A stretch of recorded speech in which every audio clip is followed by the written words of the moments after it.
पिछली बार हम लोग गए थे 290 मिलियन लाइट ईयर्स अवे, यानी 290 मिलियन प्रकाश वर्ष दूर, 29 लाख प्रकाश वर्ष दूर। इस बार हमारा टारगेट है उसे 10 लाख प्रकाश वर्ष दूर और जाने का, यानी कि 300 मिलियन लाइट ईयर्स अवे, यानी कि 30 लाख प्रकाश वर्ष दूर हम इस बार जा रहे हैं और एक ऐसी गैलेक्सी को देखने जिसको मैं पहली बार में जब देखा तो मुझे उस गैलेक्सी से प्यार हो गया। इतनी सुंदर गैलेक्सी आपने शायद ही कभी देखी हो। तो इस बार हम उस गैलेक्सी को कैप्चर करने वाले। अच्छी बात यह है कि हम लोग किसी रॉकेट से सफ़र नहीं कर रहे हैं, नहीं तो हम लोग को वापस आना पड़ता। टेलीस्कोप है तो छत के ऊपर से काफ़ी ईजी हो जाता है इन चीज़ों के पास पहुंचना। तो चलिए इस गैलेक्सी के जितने पास हो सकता है उतने पहुंचने की कोशिश करते हैं मेरे न्यूटोनियन से, क्योंकि अभी वही मेरे पास सबसे ज़्यादा फोकल लेंथ का टेलीस्कोप है। तो देखते हैं ये कितना छोटा कितना बड़ा दिखता है, अभी भी मुझे भी कोई आइडिया है नहीं। तो चलिए शुरू करते हैं सेशन। आज का हमारा टारगेट है एक गैलेक्सी जो कि एक गुलाब की तरह नज़र आती है, जिसको हम रोज़ गैलेक्सी कह सकते हैं। बहुत फेंट टारगेट है, मुझे नीना में इसे कोई रिकॉर्ड नहीं मिले। फिर मैंने स्टेलेरियम से इसके कोऑर्डिनेट्स निकाले और फिर उसके हिसाब से मैंने उसको ढूंढा और फिर मैं इसको कैप्चर कर पाया। तो मैं आपको दिखाऊंगा कि इसको कैसे ढूंढना है। नीना में बाय डिफ़ॉल्ट आपको इसके कोऑर्डिनेट्स नहीं मिलेंगे, तो मुझे स्टेलेरियम से इसके कोऑर्डिनेट्स ढूंढने पड़े और उसके बाद मुझे थैंकफुली ये कोऑर्डिनेट्स मिल गया। दोस्तों गैलेक्सी इतनी फेंट है कि अगर आप 30 सेकंड का एक्सपोजर लेते हैं तो उसमें तो बिल्कुल भी कुछ नज़र नहीं आएगा, पूरे स्टार स्टार नज़र आएंगे। गैलेक्सी का कहीं दूर दूर तक कोई नामो निशान भी नहीं आपको दिखाई देगा। लेकिन इसके लिए मुझे बहुत ज़्यादा एक्सपोजर चाहिए, कम से कम 5 घंटे से ऊपर का मुझे कम से कम एक्सपोजर चाहिए। कुछ ना कुछ थोड़ा बहुत दिखने के लिए, थोड़ी अच्छी खासी इमेजेस लेने के लिए आपको तकरीबन ज़्यादा नहीं तो 1 घंटे का एक्सपोजर चाहिए। और मैं इसको ज़्यादा एक्सपोजर लेने वाला हूँ ताकि उसकी सारी डिटेल निकल कर आए। तो 30 सेकंड में कुछ नहीं आएगा, मैं आपको दिखाऊंगा 30 सेकंड की इमेज कैसी लग रही है और 120 सेकंड की इमेज कैसी लग रही है, और फुल और फाइनल जो इमेज है तकरीबन 5-7 घंटे की अगर मैं इसकी इमेजेस लेता हूँ तो किस तरीके से नज़र आती है, मैं सबको आपको लास्ट में दिखाने वाला हूँ।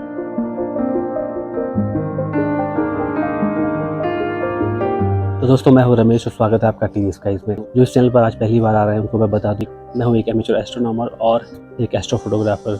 मैं अपने छत के ऊपर से अपने टेलीस्कोप से आसमान में ऐसी ऐसी चीज़ें ढूंढने की कोशिश करता हूँ जो कि बहुत यूनिक हैं और जिसमें मुझे बहुत इंटरेस्ट आता है, और मैं वो चीज़ें आपके लिए लेकर आता हूँ। अगर आपको एस्ट्रोनॉमी में इंटरेस्ट है तो प्लीज़ मेरे चैनल को लाइक सब्सक्राइब करें, और अगर आपको मेरे कंटेंट पसंद आते हैं तो उसमें ज़रूर कमेंट करें। अगर आपको कोई सवाल है तो मैं उसके जवाब देने के लिए मुझे बहुत खुशी होगी। आज भी मेरा टेलीस्कोप यहीं पर सेटअप होगा जहाँ पर ये मार्क लगा हुआ है, और क्योंकि ये टारगेट बहुत नीचे रहता है, जब 7-8 बजे लगभग यहाँ पर ये तार के जस्ट ऊपर में टारगेट नज़र आएगा और पूरे रात भर तक तकरीबन 3-4 घंटे में मेरिडियन पे चला जाता है। तो मैं कोशिश करूँगा कि मैं मेरिडियन तक ही इसकी इमेजेस लूँ, मेरिडियन फ्लिप के बाद मैं इसकी इमेजेस नहीं लूँगा।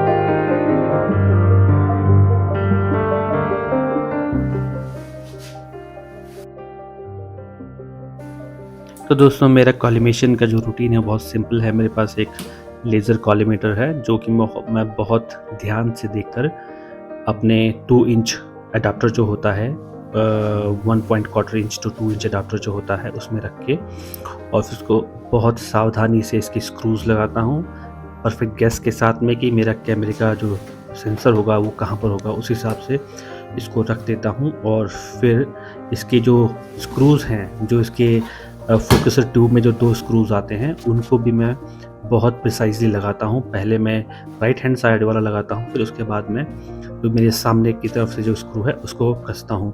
और मैं ये भी ध्यान रखता हूँ कि जब मैं फ़ोटोग्राफी सेशन के लिए जब अपना कैमरा उसमें लगाऊँ तो मेरे स्क्रू को टाइट करने का रूटीन भी बिल्कुल वही हो कि पहले मैं राइट हैंड साइड वाला स्क्रू कसूँगा और उसके बाद मैं सामने की तरफ वाला स्क्रू कसूँगा, और उस हिसाब से मैं अपना टेलीस्कोप कॉलीमेट करता हूँ। जब कॉलीमेट हो जाता है उसके बाद में आप देख सकते हैं मैं ये चशायर जो होता है इससे अपना जो कॉलीमेशन है उसको प्रॉपर्ली चेक करता हूँ। अभी थोड़ा सा अंधेरा हो रहा है तो मैं थोड़ा मोबाइल के उजाले से इसका जो सेंटर है उसको देखने की कोशिश करूँगा, और जो कि मुझे काफ़ी हद तक ठीक ठाक ही लग रहा है। अब मैंने ये थोड़ा कस लिया है तो अब ये मुझे परफेक्ट लग रहा है। और जैसे कि मैंने आपको बताया कि मेरे जो स्क्रू को जो कसने का रूटीन है वो सेम होता है। पहले मैं राइट हैंड साइड वाला कसता हूँ और फिर मैं उसके बाद सामने वाला कसता हूँ। तो कैमरे के साथ भी मैं बिल्कुल वही लॉजिक इस्तेमाल करता हूँ ताकि जो कैमरे का सेंसर है वो एकदम सही जगह पे रहे।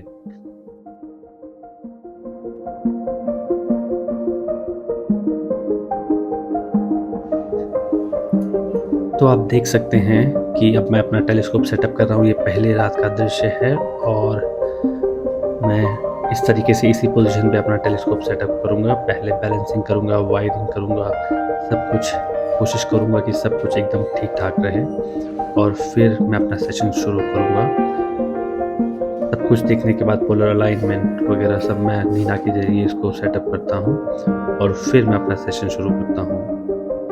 आप देख सकते हैं ये दूसरी रात का दृश्य है। बैलेंसिंग बहुत ज़रूरी है। अगर बैलेंस नहीं होगा तो आपकी गाइडिंग ढंग से काम नहीं करेगी और आपके इमेजेस ख़राब हो जाएंगी।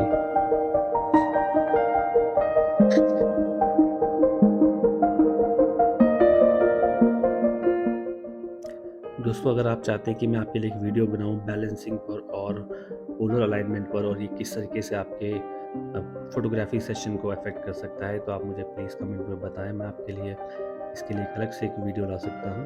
आपको परफेक्टली बैलेंस कैसे करना है और अपने सेशन को कैसे ज़्यादा इफेक्टिव बनाना है।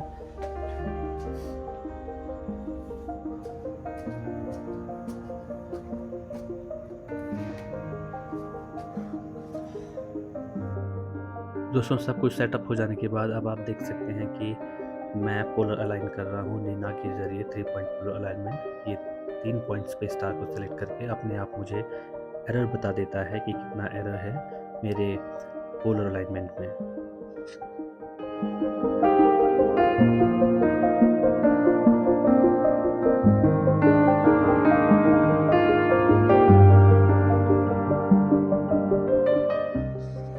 तो दोस्तों मुझसे एक बहुत बड़ी गलती हो गई कि मैं भूल गया कि मुझे आगे पे एक कपड़ा भी लगाना था। आप देख सकते हैं मेरे तकरीबन 40 फ्रेम्स ख़राब हो गए। सामने से लाइट पोल्यूशन मेरे टेलीस्कोप के अंदर घुस रहा था, जो स्ट्रीट लाइट से उसका पोल्यूशन। तो मुझे अब इसका कुछ इलाज करना पड़ेगा। आप देख सकते हैं सीधे 40-45 मिनट का मेरा डेटा पूरा बर्बाद हो गया। तो अब मैं जाऊँगा और ऊपर जो तार है वहाँ पर एक कपड़ा डालूँगा ताकि वो पोल्यूशन मेरे टेलीस्कोप के अंदर ना घुस सके। आप देख सकते हैं मेरा टेलीस्कोप सीधे जो ये स्ट्रीट लाइट पोल्यूशन है उसका जो ग्लो है उसके सामने आ रहा है। इसीलिए आपने देखा होगा कि पूरी इमेजेस ख़राब आ रही हैं। तो मैं इसके लिए कि हम ये करूँगा कि आप देख सकते हैं यहाँ पर मेरे टेलीस्कोप की परछाई है और ये एक तार है जो सामने पे है। तो मैं उस तार के ऊपर कपड़ा डाल दूँगा ताकि स्ट्रीट लाइट का जो पोल्यूशन है मेरे टेलीस्कोप में ना आए। ये सामने पे जो तारे हैं यहाँ पे इस पर मैं इसे डाल दूँगा। अब देख सकते हैं मैंने डाल दिया है कपड़ा और ये बस कैमरा बाहर है, बाकी टेलीस्कोप ढक गया है। तो शायद अब कुछ फ़र्क पड़े। आप देख सकते हैं कपड़ा डालने से अभी ये लाइट पोल्यूशन होना बंद हो गया है।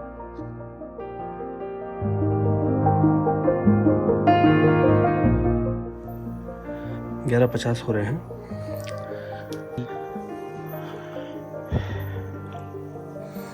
आप देख सकते हैं मेरिडियन फ्लिप होने वाला है। ये एक्सपोजर बस ख़त्म होने ही वाला है, लेकिन क्योंकि कल सुबह मुझे कहीं निकलना है तो मैं ज़्यादा रात तक जागूंगा बिल्कुल नहीं। तो मैं आज का सेशन यहीं पे एंड करूंगा क्योंकि मुझे सुबह, मैंने जैसे बताया आपको, मुझे जल्दी निकलना है सुबह कहीं।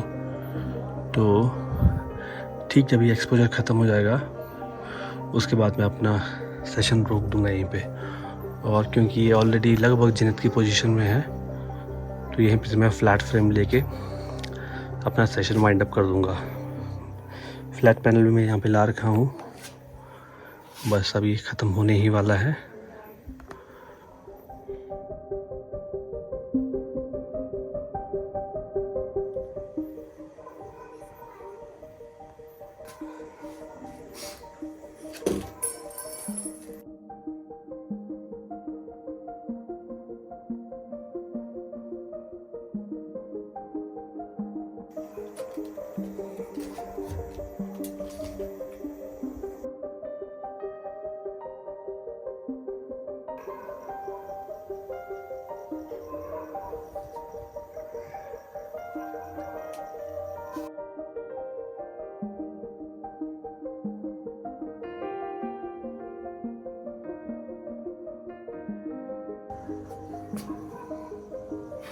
तो दोस्तों मैंने तकरीबन 40 फ्लैट फ्रेम्स लिए हैं, जो कि काफ़ी है। मैं 40 से ज़्यादा कभी नहीं लेता हूँ, 40 फ्लैट फ्रेम्स मेरे लिए काफ़ी होंगे।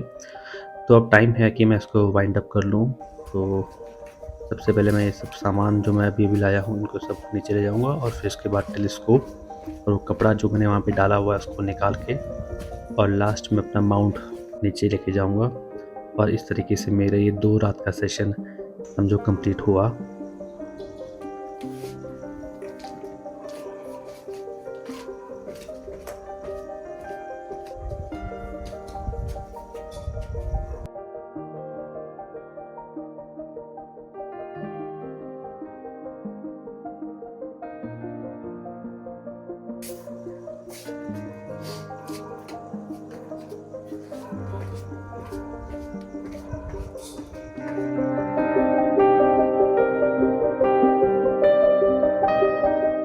हेलो दोस्तों, मैं आपको दिखाने वाला हूँ कि ये टारगेट कितना फेंट है, और एक 30 सेकंड तो छोड़िए, एक 120 सेकंड की इमेज किस तरह की नज़र आती है। तो अगर आपके साथ मैं अगर स्क्रीन शेयर करूँ तो आप ये देख पा रहे होंगे कि ये एक 120 सेकंड की इमेज है, और इसमें बिल्कुल भी कुछ नहीं है, बस हल्का सा यहाँ पे थोड़ा सा एक एस टाइप का, इंग्लिश का अल्फ़ाबेट जो एस होता है उसकी तरह एक चीज़ दिख रही है।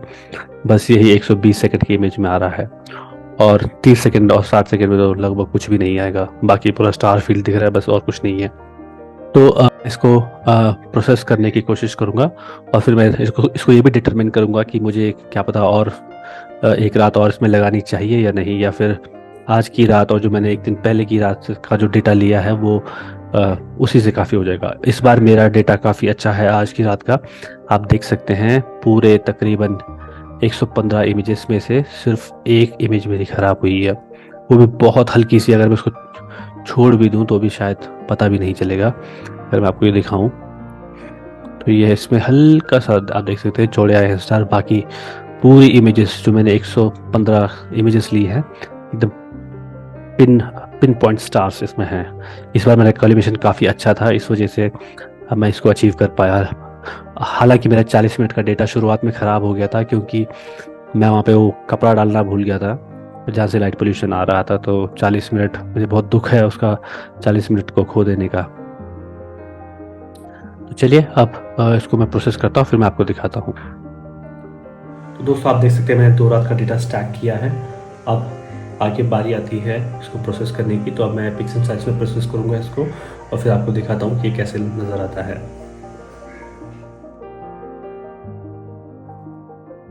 तो दोस्तों जैसे कि मैंने आपसे कहा था कि मैं आपको बताऊंगा कि मैं 2 रातों के बाद इसकी वापस इमेजेस लूँगा या नहीं लूँगा। तो मुझे नहीं लगता कि इसके बाद कोई कुछ ख़ास मुझे इसमें रिटर्न्स मिलने वाले हैं। आप देख सकते हैं कि इसका फील्ड ऑफ व्यू बहुत छोटा है, और ये गैलेक्सी इससे ज़्यादा अच्छी नहीं आ सकती है इतने बड़े फील्ड ऑफ व्यू में, 600 mm में। अगर मेरा फोकल लेंथ और ज़्यादा होता तो शायद और अच्छा आता। तो लेकिन इस फोकल लेंथ के साथ में मैं इसे बस यहीं पे रोक दूँगा। इससे ज़्यादा मैं और रात इसकी इमेजेस नहीं ले सकता हूँ। दोस्तों आपने प्रोसेसिंग के दौरान देखा होगा कि गैलेक्सी किस तरह की नज़र आ रही है। हालाँकि मेरा टेलीस्कोप काफ़ी छोटा है इसके लिए। मुझे उम्मीद है कि तब कभी मैं यूट्यूब से कमाने लग जाऊँगा तो शायद मैं एक नया टेलीस्कोप लेकर आऊँगा, बड़ा टेलीस्कोप जो कि ज़्यादा गहराई में पेनिट्रेट करके इस तरह की गैलेक्सीज़ को निकाल के बाहर ला सके और कुछ बड़ी इमेजेस हम देख सकें। सबसे बेटर मेरे ख्याल से इसके लिए सबसे अच्छा जो टेलीस्कोप होगा वो आरसी होगा, या फिर कोई बड़ा न्यूटोनियन जिसकी फोकल लेंथ थोड़ी ज़्यादा है, बट लेकिन उसका फोकल रेशियो f5 तक ही रहे तो ज़्यादा बेटर है। तो इस तरह का मैं कुछ सोच रहा हूँ। तो मुझे उम्मीद है कि आप लोग मुझे इसी तरह से सपोर्ट करते रहेंगे। आप वीडियोस देखेंगे, लाइक करेंगे, सब्सक्राइब करेंगे। मेरे जब ज़्यादा सब्सक्राइबर होंगे और मैं 4 पैसे अगर यूट्यूब से कमाने लग जाऊँ तो मैं इसके बारे में और आगे सोचूँगा। तो अभी के लिए मैं आपके लिए इमेज छोड़ जाऊँगा लास्ट में कि ये गैलेक्सी किस तरीके से कैप्चर हुई है, किस तरीके से नज़र आ रही है। मुझे उम्मीद है कि आपको वीडियो पसंद आया होगा। अगर पसंद आया तो प्लीज़ लाइक, सब्सक्राइब और कमेंट करें, और अपने दोस्तों के साथ शेयर करें। और अगर आपको कोई सवाल है तो मुझसे पूछ सकते हैं। आपसे मिलते हैं अगली बार।